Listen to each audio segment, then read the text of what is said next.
ভিসার ক্ষেত্রে এটা দেশের দায়, আমাদের পুরো সিস্টেমের দায়, পররাষ্ট্র মন্ত্রণালয়েরও না, আমার ব্যক্তিগতভাবেও না। কেনিয়া যাচ্ছে সাফারি করার জন্য, পুরোটা কিন্তু একটা বেআইনি কাজ থেকে শুরু হয়েছে। আপনি যখন জালিয়াতি করবেন আপনার কাগজ কেন বিশ্বাস করবেন? ভারতের সাথে সম্পর্ক গুরুত্বপূর্ণ বাংলাদেশের জন্য, কোনো সন্দেহ নেই। তবে একটি জিনিস আমি এটুকু এভাবে ইভ্যালুয়েট করতে পারি যে ভারতের সাথে আমি আপনাদেরকে একদম প্রথম থেকে একটা টার্ম, একটা ফ্রেজ ব্যবহার করে আসছি, good working relation on the basis of reciprocal respect and interest. তো আমি আপনাদেরকে এটুকু বলতে পারি যে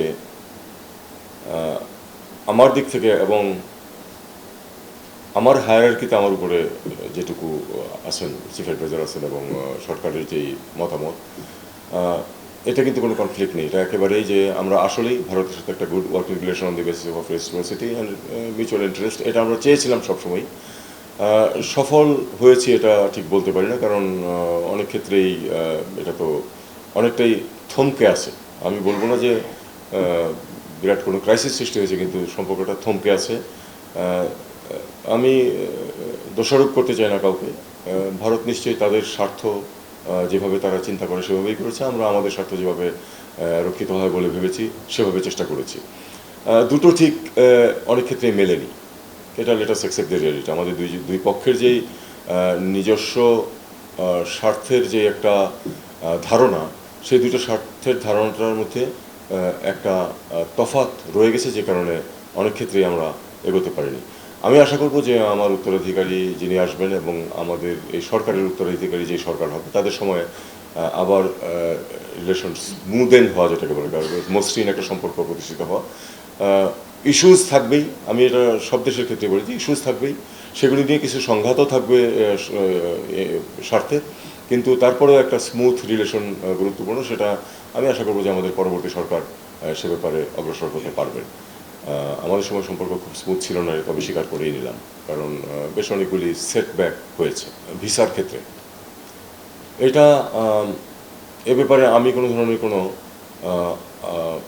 আমি কিন্তু যদি আসলে আমার কোনো সীমাবদ্ধতা থাকে সেটা আমি স্বীকার করতে খুব কষ্ট হয় না আমার, কিন্তু এই জন্য কোনো দায় আমি স্বীকার করতে রাজি না as adviser for foreign affairs. এটা দেশের দায়, আমাদের পুরো সিস্টেমের দায়, পররাষ্ট্র মন্ত্রণালয়েরও না, আমার ব্যক্তিগতভাবেও না। কারণ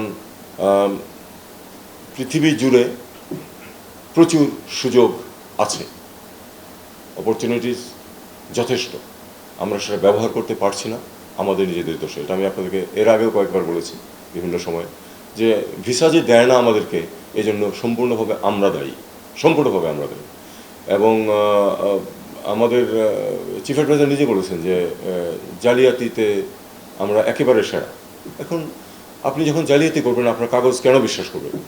একটা জিনিস মনে রাখতে হবে, ভিসা বলুন বা অন্য যে কোনো কিছু বলুন, অ্যাডমিশন বলুন, সব কিছু কিন্তু কাগজের ভিত্তিতে নির্ধারিত হয়।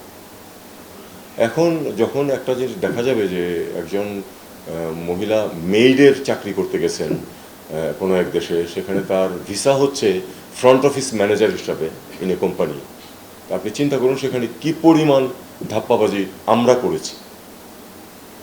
আমরা যতক্ষণ পর্যন্ত ঘর না গোছাবো এই সমস্যার সমাধান হবে না, আরও ওয়ার্স টাইমও আসতে পারে।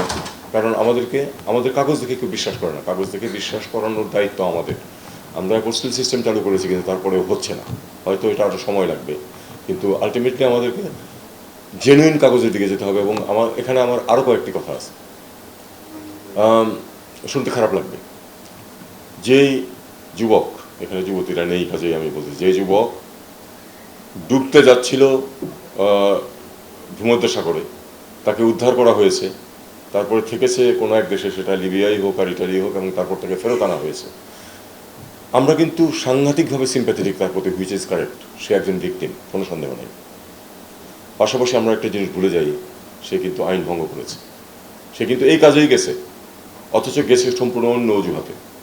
সে রায়পুরার চর থেকে এসে সে এই কেনিয়াতে সাফারি দেখতে যাচ্ছে, তার এন্টার সম্পত্তি বিক্রি করলে একবার সাফারির খরচ পূর্ণ হবে না, তাকে দেখলেই বোঝা যায় সে এই কাজে যাচ্ছে না, কিন্তু আমরা তাকে যেতে দিচ্ছি এই কাজে, যে সে কেনিয়া যাচ্ছে সাফারি করার জন্য। কেনিয়া থেকে সে বাই ল্যান্ড যাচ্ছে আফ্রিকার কয়েকটা দেশ পার হয়ে, প্রচণ্ড সাফার করে, প্রচণ্ড অত্যাচারিত হয়ে, নির্যাতিত হয় শেষ পর্যন্ত, এবং নির্যাতনের ছবি পাঠিয়ে তার বাবা মার কাছ থেকে টাকা আদায় করা হয়। পুরোটা কিন্তু একটা বেআইনি কাজ থেকে শুরু হয়েছে। আমি ব্যক্তিগতভাবে মনে করি যে আমরা তাকে সিম্প্যাথি দেখাবো, তার রিহ্যাবিলিটেশনের চেষ্টা করবো, পাশাপাশি তাকে ব্যবহার করতে হবে এই র্যাকেট ভাঙার জন্য। এটা যদি আমরা ভাঙতে না পারি তাহলে আমাদের এই সমস্যা থেকে আমরা বের হতে পারবো না।